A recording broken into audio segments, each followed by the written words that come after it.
Stand Up Diaries with Michelle Christine. Hello and welcome to Stand Up Diaries, entry 177, and this one's called Australia, US, Canada, US, Australia. I was just in Australia, then I came back to the US, then went to Canada, came back to the US, and then Australia is where I'm about to head. I did shows here. When I came back, I did one show here. When I went to Canada, I did another show. So, traveling the world, doing comedy, heading back to Australia because when I went there for the Melbourne Fringe, I went to one of their network sessions. And in the network session, it talked about how there was a Perth Fringe called Fringe World and an Adelaide Fringe coming up in the new year. And I heard about the Adelaide Fringe when I was in Edinburgh. And I knew that Edinburgh was the biggest, then it was Adelaide, then it was Perth World. And I had so much fun at the past two festivals, I thought, you know what? I have about this weekend to decide whether or not I want to apply to the Perth one and the Adelaide one because the deadlines were coming up right away. And I decided, you know what? Try to find a free hire venue. If you find a free hire venue where you don't have to pay for the venue, but you bring in a lot of business, it'll be worth it for you to come back to Australia. You can probably make back the cost of the flights. So I called about 50 people each list for the kind of the Perth venues and the Adelaide venues, and I found two free hire places in Perth. One to do a show every Friday at Bell's Function on the Swan, and then one to do Wednesday, Thursday, Friday for the first 2 weeks, I think, and then Wednesday, Thursday, Friday for the first 2 weeks, and then Tuesday, Wednesday, Thursday, Friday for the last 2 weeks. So for the first 2 weeks, 3 shows, the last 2 weeks, 4 shows, and then of course every Friday as well. So I decided why not, and I called the first show 50% Scottish, 100% Crazy, Let's Laugh, because that's the name of my show in Edinburgh and Melbourne. But because I was doing 2 shows in Perth, I called the second show 50% Canadian, 100% Scottish, Let's Laugh, because why not? I'm half and half. And then when it appears side by side in the Fringe World, here's Kuza, the Fringe World's program guide, it'll kind of have the same blurbs. It'll kind of just show that on Fridays I'm doing it one place, and then during the week I'm doing it at another place, depending on people's availability and whatnot. So I thought it was kind of funny to have that half and half, and Wojtek made a great poster for the Canadian one and everything like that. So very excited to be heading back to Australia soon. And then the Adelaide Fringe, I'm doing a show every single night for 28 shows in a row. It's gonna be crazy. And that place is at Tory Bar and Cafe in the kind of the CBD, the Central Business District of Adelaide. So that's gonna be nuts. I'm gonna really be working my tail off. And so I've been enjoying playing a little bit of Battlefield 1 here with Dean because I actually got him a PS Pro for Christmas. He got me a pass for each of us to Universal Studios where they have the new Harry Potter thing, as well as Quidditch Through the Ages and that Cursed Child book that I've heard isn't great. The new kind of Harry Potter book is like a play that they made. So I've heard that isn't great, but that Quidditch Through the Ages is pretty fun. And we also did see that Fantastic Beasts and Where to Find Them in Catalina Island because we also decided kind of as an anniversary present to ourselves to try to learn how to scuba dive. The weather didn't play nice, so when we went up to Catalina Island where we saw the Fantastic Beasts and Where to Find Them, we weren't able to get our open water certification, so I might have to finish it up in Australia because we didn't really have much time to redo it, which they wouldn't have charged us to do, but it is expensive to go out to Catalina. It's like about $75 per ferry ride. So it was unfortunate the weather didn't play nice, but I had trouble equalizing, and my right ear was kind of a little bit inflamed after the pool day. So I did have some antibiotics that I was taking, and she did say, look, if you can hold off scuba diving for a couple weeks, it will be better. So I did think that maybe I will do it. I don't know, Perth is expensive. Everything in Australia is pretty pricey because they have a really good minimum wage. So I don't know. It depends. Maybe I'll somehow meet an instructor and they'll be willing to let me go with them and take it from there. So we'll see. I have done some of the stuff. It might make it cheaper, but like I said, we'll see. Anyway, so I got Dean a PS Pro and was able to trade in the PS4 that I had, which was a Destiny bundle. So it was a white PS4 with a Destiny video game. Send that into Amazon, get $211 back in Amazon money, which is pretty good because we use it all the time. And then I found one cheaper on Craigslist from a guy that won it as part of like a Christmas party thing, and just had 2 kids and didn't have any time to play it. So I was able to get him that. He was very excited. Christmas was good. and I ended up going home to Toronto, where I was able to do a show, which was super awesome, and see my family, which was really great because I picked up a cheap flight for $450, but it did involve flying back to Vegas and taking a bus from Vegas to here, which was a 5-hour bus ride. And I ended up leaving my wallet on there, went back, and someone had returned it, thankfully. And I knew for a fact there was $2 in it because I'd taken out some money and put it in my purse to catch a bus. And I remember just was like, oh, no, wait, don't need to take it, I have to take a lift. The plane was delayed. I can't take the bus to the Greyhound bus. I'll just have to take a lift to the Greyhound bus. Anyway, so I knew that I had taken 2 of the $4 that was in there US. And so when I called the Greyhound people and was like, do you have my wallet? They're like, we do, but there's no money in it. And then I went there, and then there was a $20 Canadian and a $5 euro still shoved in there. And I was like, sweet, they only took the American money, and it was like not that much. So and my tap card was still there with money on it, so everything was good.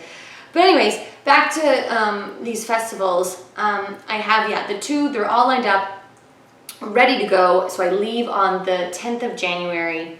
And when I was in Australia, after I came back, because the last one, stand-up diary I did, I was kind of in the midst of kind of touring around on the off-road motorcycle, because Dean and I were able to meet up, do kind of the Great Ocean Road together, which was super fun. And then I came back, and only a few days later, I had another show at the Virgil, a Truth or Dare show with Catherine. And then that show went really well. And we're having so much fun with it. We work our tails off, flying outside, always afraid that nobody's going to come. And then people always come. But sometimes I think that fear that no one's going to come just pushes us. And I was out like flyering 2 days before the show, just trying to like drum up, because this was going to be on a Friday as opposed to a Saturday. We normally do them on Saturdays, but it just worked out timing-wise around the holidays for us to do it kind of a week earlier on a Friday. And it was great. It was absolutely great. And then, Catherine was able to go home for the holidays as well. And then on a whim, kind of because I hadn't thought that I was going to get back to Toronto, but because the flights were really cheap this one day that I checked a couple days before, I was like, oh, I could maybe do a show at the Ossington. Contact the Ossington in Toronto. And he's like, look, I can do the 27th, Tuesday the 27th. It worked out because the 28th was that cheap flight back to Vegas. So I locked that in, and I was like, shoot, I don't know how many people are going to be around on a Tuesday. It's basically a day after Boxing Day who will be around. But, told all my friends, all my previous kind of fans of the show and the Wizard of Ossington that I did weekly there, posted a bit online, and the place was standing room only, which was like such a blessing. And for the first time I decided, look, I always do, I've done solo shows in Edinburgh, solo shows in Melbourne and all over Australia. Why not do a solo show in Toronto? It's been so long since I've been back there. I don't know who are the funny open micers anymore that I would run into every day in Toronto, and I want quality control at the show. So I thought, you know what? I have all this material that I need to work on for my 2 shows in Perth and Adelaide, because I don't just want to regurgitate the same show that I had been doing in Edinburgh and in Melbourne. And I basically the show in Edinburgh and Melbourne was my life story up until going to Edinburgh. And I thought, well, maybe this will be what my life story of Edinburgh and Melbourne and Australia and coming back to the US. And I filled an hour's worth of time, pretty much saying most of the stuff for the first time ever at the show in Toronto, and it went over super well, and people weren't upset that there wasn't other people on the show. They're like, wow, this is great. Like, I had so much fun kind of hearing about what your life is like now and what your life has been like, kind of leaving Toronto and going to all these festivals and moving to the States, because I don't see them every single week anymore, giving them life updates. So this was kind of like a 6-month update, because I hadn't done a show there until before I had left to go to Scotland. So it was really, really nice, because I'm always scared, because I'm like, should I do a show? Will people come? Or will I have enough material? But despite all of that fear and apprehension, because I don't want you to think it's not there, it is there. I just think it's better to do it and fail than to not do it and be upset you didn't do it. So I figured, why not? And then when it's a success and when it goes well, you're so happy that you pushed yourself and you took those risks, because without those risks, you're not really growing and you're not seeing what you're capable of. I didn't want to wait until I was, 40 or 45 to start a weekly show. I started one, back in Toronto a couple years ago. And just why? Because if you fail, because not every show is going to be an amazing show. There's definitely a few in Edinburgh and in Melbourne that I thought I totally could have improved upon. But as a chunk, you get so much better with all that practice. And I think that people in Toronto definitely probably were beneficiaries of all the practice I had for all those hour-long sets. And they said I felt really comfortable. And then when I came back to LA, I had the most LA moment ever, because before I had gone, so this was in the window of coming back from Australia, but before I went home for the holidays in Toronto, I was here for a few days. And this woman was walking down the street with her friend just on North Kingsley, the street I live on, complaining that a couple ladies had dropped out of her female-themed comedy show and she didn't really know anyone else to ask. And I went right up to them and I was like, I'm a female comedian, I would love to do your show. And she's like, oh, it's on December the 30th. And I was like, I'm back on December the 30th, I fly back on the 28th. And she's like, well, all right.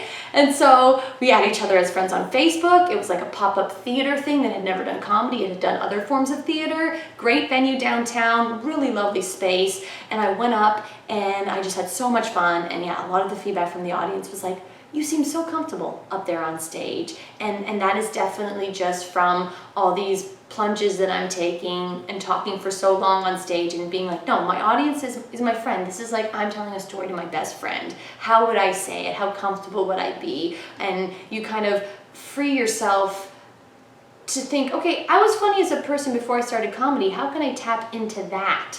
As opposed to having a performance that seems very, very staged or very repetitive. How do I kind of channel into telling this funny story to my buddy who I haven't seen in a while? And that's kind of how I approach going on stage now. It's like, everyone here is my friend, and I have a story to tell them. So that was kind of cool. So I came back, I did that, and now I'm planning for the show on January 7th, because today is the 3rd. January 7th is my last Truth or Dare show with Catherine before I set sail for a couple months. And so we're kind of just ordering all the flyers for that. That'll come in over the next couple days. Flyering like a crazy person, just to get the practice for flying like a mad woman for 2.5 months all over Australia. So things are good. I ordered a new Mountie hat because I left my Mountie hat at the last one of the last shows that I did in Kilkevin, Queensland, Australia, at a place where a lot of people like to ride motorcycles, and it's kind of like I did a show to people who love motorcycles, and I'm a rider myself, and so I left it there, and they've definitely taken a few pictures of it, wearing it, being like it's safe if you ever come back here to Queensland. So obviously I will get back there at some point. So it has been a whirlwind. It continues to be a whirlwind. These diaries are a bit of a whirlwind, but I'm alive, I'm kicking. This is entry 177, closing in on 200. So this has been your next edition of Stand Up Diaries. I have been Michelle Christine. Ooh. And Kuza.